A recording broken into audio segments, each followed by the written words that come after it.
Isang magandang araw mga kaibigan! Narito na naman po si Shenshen TV na magbabahagi sa inyo tungkol sa kwento ng pag-ibig. Pero kung bago ka pa lamang sa aking YouTube channel, paki-like lang po ng ating video, paki-click na rin ang subscribe button at ganon din ang bell icon para lagi kayong updated sa mga paparating ko pang mga uploads. Chapter 20. Nagpalakpakan naman ang mga tao sa paligid at nakita ko naman si Shanine na nakangiti lang sa amin. Alam ko kung anong nasa utak ni Shanine, na kami ang magkakatuluyan ni Joliper. At ito na nga, kaming dalawa na nga. Joliper, I love you. I love you more than you do, princess. Then he kissed me one more time. Every time I remember those things, napapangiti na lamang din ako. Ramdam ko yung pagkaseryoso ni Joliper sa akin. Hindi ko na siya pakakawalan pa. Babe, mamaya aalis tayo, sabi niya sa akin. Napakunot noon naman ako sa sinabi niya. Saan naman? Napangisi naman siya. Siyempre to celebrate our anniversary. Okay babe. He kissed me on my lips at muli kaming pumasok sa loob ng kwarto ko. He loosened his shirt. Ganun na din ako. Pumaibabaw lang sa akin si Joliper at hinalikan ako sa aking mga labi, papunta sa aking mga leeg. I love you, princess. Mas naunang matapos si Joliper mag-ayos sa akin, kaya naman hinihintay niya ako sa pagbaba ko. Pero pagbukas ko ng pinto, ay nagulat ako na siya ang bumungad sa paglabas ko. Akala ko nasa sala ka na. Hindi ako makapaghintay eh. Ngiti pa niya sa akin. Tara na! I can't wait. Masyado ka yatang excited. Sabi ko pa sa kanya. Basta, aniya. Tumungo naman kami sa sasakyan niya at pinagbuksan niya ako ng pinto. Wala pa rin akong idea kung saan kami pupunta basta masaya ako. Kahit saan, dahil kasama ko naman si Joliper. Maya-maya lang din naman ay nahinto kami sa isang restaurant. Kakain lang pala tayo eh. Dapat nagluto na lamang ako. Sabi ko pa sa kanya. Shh! This is our day. Hayaan mong ako muna ang bahala. Ani niya. Okay. Sabi mo eh. Sabi ko pa sa kanya. Tumuloy naman kami sa loob at umupo doon sa reserved seat na sinasabi ni Joliper. May lumapit na waiter sa amin at kinuha ang mga orders namin. Nagtataka lang ako at nag-aabang ako kung anong gagawin ni Joliper. Pero mukhang normal na anniversary lang ang mangyayari. Pero ayos lang. At least we celebrate our day. We ate. We talk about our future. Naging masaya naman ang naging gabi namin ni Joliper. Hindi ko alam pero naiiyak lamang ako kapag nakikipagtitigan ako kay Joliper. Ramdam na ramdam ko talaga yung pagmamahal niya para sa akin. Yung tipong hindi ka talaga niya lolokohin. At loyal siya sa isang babae. At ako yun. Maswerte ako kay Joliper. Maya-maya lamang ay may nag-serve sa aming dalawa. Cupcake ang isa at chocolate icing ang isa. At ang isa naman ay ube. So, kinuha ko naman ang ube dahil kulay violet ito at kinain naman ni Joliper ang chocolate. Did you order this? Umiling naman si Joliper sa akin. Ano to? Free dessert nila? Nagkibit balikat naman si Joliper. Baka nga, gusto mo ba? Mabilis naman akong tumango sa kanya. Oo naman, ang sarap nga eh. I wish I can bake like this. At muling kagat ko sa cupcake ko na halos kinalahati ko na lamang. Pero sa bawat pagnguya ko, ay may naramdaman akong parang bato. Kaya naman dinura ko yun. At sinalo ng mga kamay ko. At napakunot noon na lamang. At hindi ba to ang nakagat ko kundi isang singsing. Nang lingunin ko naman si Joliper ay tumayo ito at kinuha ang singsing sa kamay ko. at hindi ko alam ang gagawin ko nang bigla siyang lumuhod sa harapan ko. Pinapatayo ko pa nga siya. Pero napatakip na lamang ako ng bibig ko sa ginagawa niya. Princess Anne Gatchalian, would you take my name with you forever? When he said those words, I knew it. I just nodded and my tears started to fall from my eyes. Yes, Jollifer. Yes. Kinuha naman niya ang kamay ko at nilagay ang singsing sa daliri ko. Niyakap niya ako. Hindi ko naman napigilan pang maiyak. Alam kong hindi na ako masasaktan at aasa pa dito. Ngayon, nakakasigurado na ako na si Jollifer talaga ang lalaki para sa akin. Ang lalaking tutupad sa pangarap ko. I love you. I whispered to his ears. I love you more. He said, it tickles my ears pero iba yung feelings. Punong-puno ng kilig. I never expect this kind of surprise. Oo, na-surprise mo talaga ako. You never fail to amaze and to love me. I will never tired of getting you to do beloved. He kissed me on my lips at napapikit na lamang ako doon. No pain, no more heartache. This time, my life began with Jollifer. Jollifer, as I heard someone calling his name, doon ko na lamang nakita na may nakayakap na kay Jollifer mula sa likuran niya. Napaatras na lamang ako. Jollifer's looked so frustrated. Ang tagal kitang hinahanap. Miss na kita. When everything seemed to be fine. Gugulo ba ulit? Sana, hindi. Napakabilis masira noong romantic moment namin ni Jollifer nang isang babae ang yumakap sa kanya mula sa likuran. Hindi ko makita yung mukha ng babae pero hindi ko alam kung anong mararamdaman ko ngayong gabi. Masisira na naman ba ang tiwala ko sa isang lalaki? Baka sa mukha ni Jollifer ang gulat at hindi naman maalis sa akin ang lubos na pagtataka. Hindi ko alam, pero iba yung kabog ng dibdib ko. Kinakabahan ako. Napatingin naman ako sa kamay ko kung saan nakasuot ang singsing na nilagay niya. Binalik ko naman ang tingin ko kay Jollifer na ngayon ay pinipilit niyang tanggalin ang mga kamay ng babaeng yumakap sa kanya. Leave me alone! Galit na sabi ni Jollifer at makalas naman niya ang pagkakayakap sa kanya nung babae. Ay lumapit ito sa akin at hinawakan ako sa magkabilang balikat ko. Leave me alone, Rachel. Matagal na tayong tapos. Galit na usal ni Jollifer. Nang sabihin niya ang pangalan ng babae, alam ko na. Ito ang dating girlfriend ni Jollifer. Jollifer? Ako lang, diba? Ako lang mahal mo, diba? Ngayon nandito na ako. Tayong dalawang na lang ulit. Lalapit pa sana si Rachel sa amin. Pero muli kaming umatras mula sa kanya. Hinding-hindi na ulit kita iiwanan, Jollifer. Balikan mo lang ako. Mahal na mahal kita. At walang nagawa si Jollifer doon nang muli siyang yakapin ni Rachel. Kanina pa kita pinagmamasdan dahil hindi ako sigurado kung ikaw nga ba talaga to. Pero nang titigan kita, hindi ako nagkamali. Ikaw nga. Ikaw nga yung taong mahal na mahal ko. Ano ba?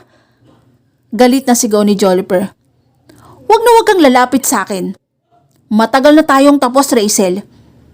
At kahit kailanman, hindi na dapat binabalikan ang nakaraan. Mas pinili mong magmahal ng iba at iwan ang pagmamahal ko sa'yo? Wag na wag mo na akong guguluhin.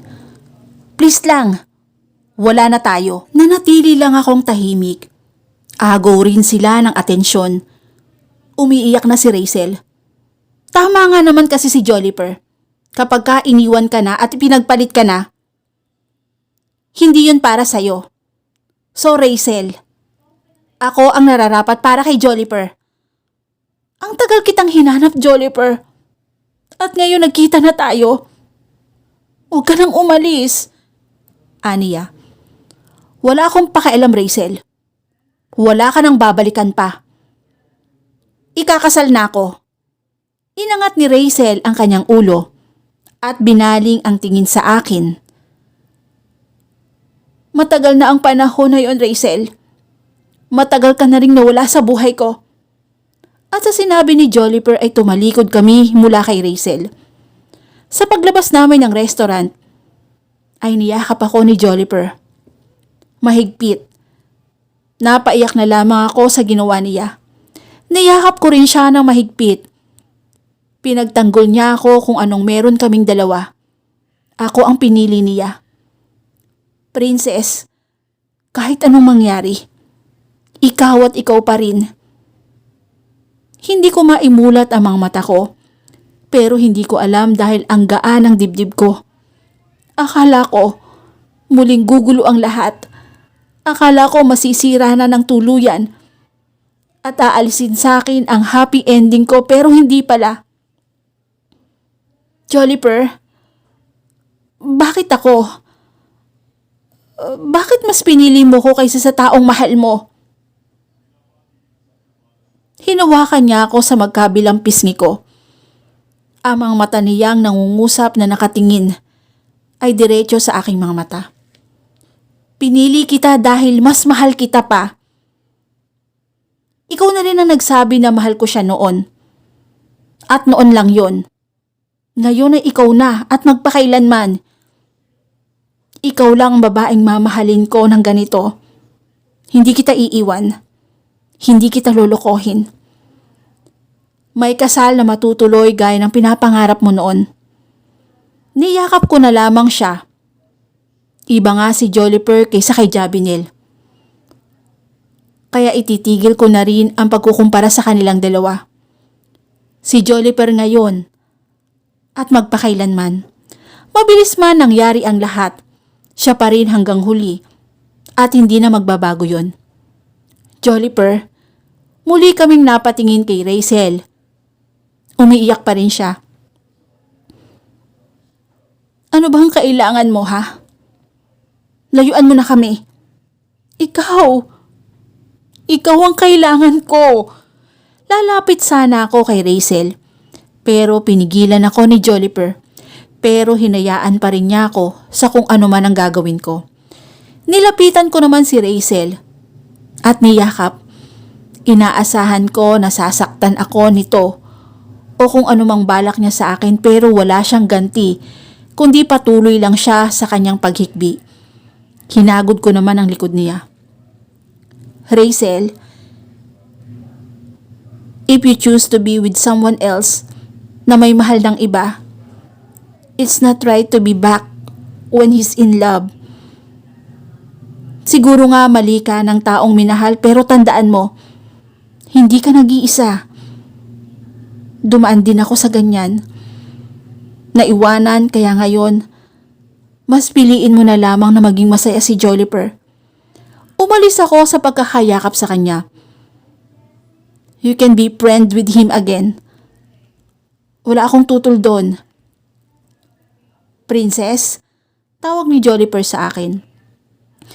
Pero, nginitian ko lang siya at ibinalik ang tingin kay Rachel. You should be happy for him. Kung hindi siya iniwan, hindi niya makikita kung ano talaga ang magpapasaya sa kanya. Napayuko na lamang siya at hinawi ang mga kamay ko. At tumakbo na lamang. Tinignan na lamang namin siya na tumatakbo na palayo. Minsan sa buhay natin, kailangan nating tanggapin ang lahat. Kung may iniwan ka at alam mong wala ng pag-asang babalikan, maging masaya ka na lamang para sa kanya. Dahil yon ang mas makakabuti sa lahat. Joliper had his heart broken from Rachel. Hindi niya alam kung bakit. Tapos babalik siya. At magpapakita kung kailan may mahal na siyang iba. At least Joliper chose me over her past. These past few days, naging abala kaming dalawa ni Joliper sa pag-aasikaso namin ng aming kasal. Yes, mangyayari na ang nalalapit naming kasal. We want it happen. Kaya hindi kami makapaghintay sa kasal naming dalawa. Maya-maya lamang ay may nag-doorbell. Lumabas na ako ng pinto para puntahan yon. May package na ibinigay sa akin at pinirmahan ko naman ang papers at umalis na ito. Pumasok naman ako sa loob at naupo sa sofa. Ano yan, babe? Ani ni Joliper. Nginitian ko naman siya. Ito na yata yung package na sinasabi ni Toby His advance gift for us. Sabi ko naman sa kanya. Talaga? Aniya at lumapit naman ito sa akin. Binuksan ko naman ang package at nang kunin ko naman ito ay mga damit. Mga damit na mismong ginawa ni Toby for us and it was made sa mamahaling tela na gamit dahil ang lambot ng texture na ito. Kabilang sa package ay may nakita kong nakasingit na brown envelope na nasa loob pa nito. Kinuha ko naman yon at dahan-dahan na binuksan. Ano yan? Tanong ni Joliper sa akin. Napakibit-balikat naman ako sa kanya. Ewan ko. Nang buksan ko naman yon ay nakita ko ang ilang papers at nang suriin ko naman yon ay ito rin yung sinasabi ni Toby na opportunity sa London. And yes, isa na si Toby Mendez sa pinakasikat na designer sa London. Gumagawa ng mga damit for big celebrities ay minsan taga-ibang bansa na artista pa ang dumarayo sa London para magpagawa sa kanya ng damit. At si Toby rin pala ang nag-design ng gown ko at suit ni Joliper na dumating noon. Nang tignan ko naman si Joliper, may hiring sila ngayon na designer sa London? Niyakap ko naman si Joliper. I know it's a good news and big opportunity for me. I've waited this come into my life. At ngayon dumating na siya sa akin. Pero pansin ko, ang hindi pagiging masaya ni Joliper sa binalita ko sa kanya. Joliper, hindi ka ba masaya? I can be a famous designer now. Ngiti ko pa na wagas. Pero pansin ko pa rin na malungkot niyang aura. Umiwas siya ng tingin sa akin at umiling. Matagal na rin kasi akong walang trabaho. Simula na mag-close ang company namin. So ngayon, mag-iisang taon na rin nasarado ang kumpanya at mukhang wala ng pag-asang magbukas pa dahil sobrang lugi ng clothing line namin. Pero parang ito na. Kaya ngayon, mas maganda yung opportunity sa London. Pero mukhang may problema. Iiwanan mo rin ba ako? Yun agad ang una niyang sinabi. Hinawakan ko ang mga kamay niya at sinandal ko ang ulo ko sa balikat niya. Sino naman kasing nagsabi na iiwanan kita? Pwede ka namang sumamaw Pero okay lang kung hindi.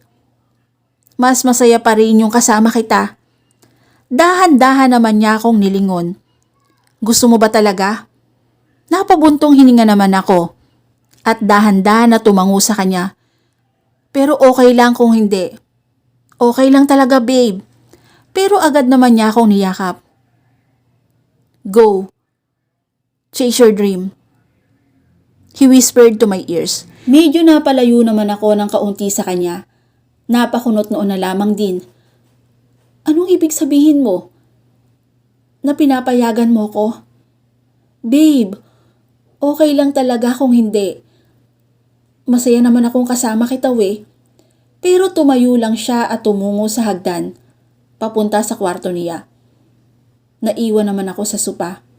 Hindi ko alam kung bakit ganun siya. Sinabi ko naman sa kanya na okay lang kahit humindi siya.